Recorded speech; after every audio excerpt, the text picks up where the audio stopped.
ലോകത്തിന്റെ ഏതെങ്കിലും മേഖലകളിൽ ബന്ധിക്കപ്പെട്ട് അടിമത്തത്തിന്റെ മുഖം വഹിക്കുന്ന ഒരു ആത്മാവിന് എങ്ങനെ ദൈവസ്നേഹം അനുഭവിക്കാൻ പറ്റും?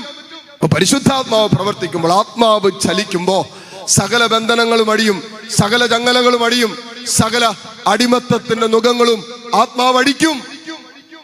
അതുകൊണ്ട് പരിശുദ്ധാത്മാവിൽ, അതുകൊണ്ടാണ് മക്കളെ നമ്മള് വിശുദ്ധ കുർബാനയിൽ നിരന്തരം നമ്മളെ തന്നെ സമർപ്പിക്കണം. നമ്മളിൽ കൃപ നിറയാൻ, ആത്മാവ് ജ്വലിക്കാൻ നമ്മൾ എപ്പോഴും ചെയ്യേണ്ട കാര്യം എന്ന് പറയാം, എല്ലാ ദിവസവും വിശുദ്ധ കുർബാന കാണാൻ പറ്റുമോ? എല്ലാ ദിവസവും വിശുദ്ധ കുർബാന കാണുക. എല്ലാ ദിവസവും വിശുദ്ധ കുർബാന സ്വീകരിക്കാൻ പറ്റുമോ? എല്ലാ ദിവസവും വിശുദ്ധ കുർബാന സ്വീകരിക്കുക. പിശാചിന് നമ്മളെ തൊടാൻ പറ്റില്ല. വിശുദ്ധിയോടുകൂടി വിശുദ്ധ കുർബാന സ്വീകരിക്കുന്ന ഒരാത്മാവിനെ പിശാചിന് തൊടാൻ പോയിട്ട് അയലോക്കത്ത് വരാൻ പോലും പിശാചിന് ധൈര്യം ഉണ്ടാകില്ല. ഹല്ലേലൂയ. എന്നാൽ ശ്രദ്ധിച്ചു കേട്ടോ, പാപത്തിൽ, ഏതെങ്കിലും മാരക പാപത്തിൽ, ഏതെങ്കിലും അനുദപിക്കാത്ത മ്ലേച്ഛ പാപത്തിൽ വ്യാപരിക്കുകയും, ദുശീലങ്ങൾ എന്തു ആകട്ടെ പാപത്തിൽ വ്യാപരിക്കുകയും, ആ പാപത്തെ വെറുത്തുപേക്ഷിക്കാതെ കുമ്പസാരിക്കാതെ തന്നെ ആ പാപത്തിൽ വിശുദ്ധ കുർബാന സ്വീകരിച്ചാൽ ആ വ്യക്തിയിൽ ആ പാപം ഉറയ്ക്കും. ആ പാപം ഉറയ്ക്കും. നമ്മളിലൊക്കെ ചില പാപങ്ങൾ ഉറച്ചു കിടക്കുന്നതിന് കാരണം അഹങ്കാര ചിന്തകള്, ചില മ്ലേച്ഛ പാപങ്ങള്, ചില ദുശീലങ്ങള് ഉറച്ചതുപോലെ കിടക്കുന്നതിന് കാരണം, ക്ലാവ് പോലെ പിടിച്ചിരിക്കുന്നതിന് കാരണം അതേ പാപത്തിൽ ഇന്നലകളിൽ നമ്മൾ വിശുദ്ധ കുർബാന സ്വീകരിച്ചത് കൊണ്ടാണ്. ഉള്ളിൽ വെറുപ്പ് വെച്ച് വിശുദ്ധ കുർബാന സ്വീകരിച്ചാൽ ആ വെറുപ്പിന്റെ ദുരാത്മാവ് നിന്റെ മേൽ അധികാരമുണ്ട്. മലിനമാക്കപ്പെട്ട ഹൃദയത്തോടെ നീ കർത്താവിന്റെ ശരീരവും രക്തവും സ്വീകരിച്ചാൽ ആ മ്ലേച്ഛത നിന്നെ വേട്ടയാടിക്കൊണ്ടിരിക്കും.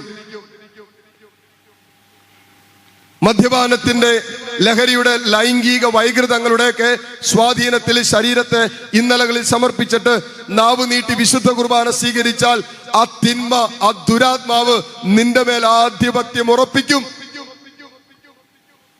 ആദ്യത്തെ അന്ത്യത്താഴ വേളയില് യേശുവിനോടൊപ്പം അപ്പം ഭക്ഷിക്കാൻ യൂദാസും ഉണ്ടായിരുന്നു. യൂദാസും അതേ മേശയിൽ നിന്ന് തന്നെ ഭക്ഷിച്ചത്. മറ്റപ്പസ്തോലന്മാര് ഭക്ഷിച്ചതും പാനം ചെയ്തതുമായത് തന്നെയാണ് ഈശോ പറഞ്ഞത്, എന്റെ ശരീരം വാങ്ങി ഭക്ഷിക്കുക, എന്റെ രക്തം വാങ്ങി കുടിക്കെന്ന് പറഞ്ഞ അതേ ഭക്ഷണത്തിൽ, അതേ പാത്രത്തിൽ നിന്ന് തന്നെയാണ് യൂദാസ് ഭക്ഷിച്ചത്. പക്ഷേ വചനം പറയുന്നത്, യൂദാസ് ഇരുട്ടിലേക്കാ ഇറങ്ങിപ്പോയത്. അവന്റെ മേല് പിശാച് കയറി, അവൻ പിശാചിന്റെ പ്രവൃത്തി ആരംഭിച്ചത് പൂർത്തിയാക്കാൻ പോയി. കാരണം എന്താ? യേശുവിന്റെ ചാരയിരുന്ന് അവന്റെ പാനപാത്രത്തിൽ പങ്കുചേരുമ്പോഴും അവന്റെ ഉള്ളിൽ യേശുവിനെ ഒറ്റിക്കൊടുക്കാനുള്ള തീരുമാനമെടുത്തിട്ട് അവൻ ഇരുന്നത്. അത് ഭക്ഷിച്ചപ്പോ, അത് പാനം ചെയ്ത് കഴിഞ്ഞപ്പോ യേശു അവനോട് പറഞ്ഞു, നീ തീരുമാനിച്ചത് പോയി ഉടനെ ചെയ്തുകൊള്ളുക. ഏതു പാപത്തോടുകൂടിയാണോ നമ്മൾ വിശുദ്ധ കുർബാന സ്വീകരിക്കുന്നത്, ആ പാപം നമ്മളിൽ ഉറയ്ക്കും. ആ തിന്മ നമ്മുടെ മേല് ക്ലാവ് പിടിച്ചതുപോലെ ഉറയ്ക്കും. ഹല്ലേലൂയ. എന്നാൽ വിശുദ്ധിയോടുകൂടെ വിശുദ്ധ കുർബാന സ്വീകരിക്കാൻ നമ്മൾ തയ്യാറാണെങ്കിൽ ഒരു തിന്മയും നമുക്കെതിരെ പ്രബലപ്പെടുകയില്ല. ഒരു അന്ധകാര ശക്തിയും നമ്മുടെ മേൽ നിങ്ങളൊന്ന് ആലോചിച്ച് നോക്കിയേ, കത്തി നിൽക്കുന്ന അല്ലെ, ഒരു വിറക് കത്തി നിൽക്കുമ്പോ, തീ ഇങ്ങനെ ആളി കത്തി നിൽക്കുമ്പോ ഏതെങ്കിലും പ്രാണിയോ ഏതെങ്കിലും അങ്ങനെയുള്ള സാധനങ്ങളോ വന്ന് ഈ പറയുന്ന വിറകയിൽ ഇരിക്കില്ല. എന്നാൽ അത് ഉണങ്ങി തീയില്ലാതെ കെട്ടുകിടക്കുവാണെങ്കിൽ, ഒട്ടും തീയില്ലാതെ ഇങ്ങനെ ചാരം പൂശി കിടക്കുവാണെങ്കിൽ അതിൽ പ്രാണിയല്ല എന്തു വേണേലും വന്നിരിക്കാം. പക്ഷെ കത്തി നിൽക്കുന്ന ഒരാത്മാവിലേക്ക് പാപത്തിന് പ്രവേശിക്കാൻ പറ്റില്ല.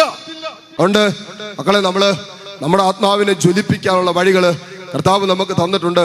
ഏറ്റവും പ്രധാനപ്പെട്ടതാണ് കൂദാശ കേന്ദ്രീകൃതമായ ജീവിതം. പറ്റുമെങ്കിൽ 2 ആഴ്ച കൂടുമെങ്കിലും കുമ്പസാരിക്കുക.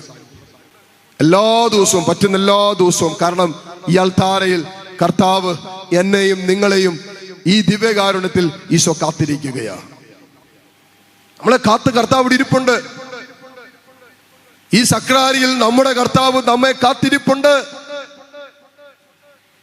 നിത്യതയിൽ പിതാവായ ദൈവം നമ്മെ കാത്തിരിക്കുന്നത് പോലെ ഈ സക്രാരിയിൽ നമ്മുടെ കർത്താവ് നമ്മുടെ വരവിനായി കാത്തിരിപ്പുണ്ട്. സ്നേഹം പങ്കുവെച്ച് തരാൻ, അവന്റെ ശരീരവും രക്തവും നമുക്കായിട്ട് പകുത്തു തരാൻ നമ്മുടെ കർത്താവ് ഈ ദിവ്യകാരുണ്യത്തിൽ ഈ സക്രാരിയിൽ നമുക്കായിട്ട് കാത്തിരിപ്പുണ്ട്. പുറംതിരിഞ്ഞു നിൽക്കരുത്. നമുക്ക് വേണ്ടതെല്ലാം നമ്മുടെ കർത്താവ് തരും. നമുക്ക് വേണ്ടതെല്ലാം നമ്മുടെ കർത്താവ് തരും. ഹല്ലേലൂയ. സ്വരമെടുത്ത് പറഞ്ഞ ഹല്ലേലൂയ. ഈ ലോക ജീവിതത്തിൽ മക്കളെ സുരക്ഷിതരായി ജീവിക്കാൻ വേണ്ടതെല്ലാം എല്ലാ മേഖലയിലുള്ള സുരക്ഷിതത്വം നമ്മുടെ കർത്താവ് ഉറപ്പുവരുത്തും.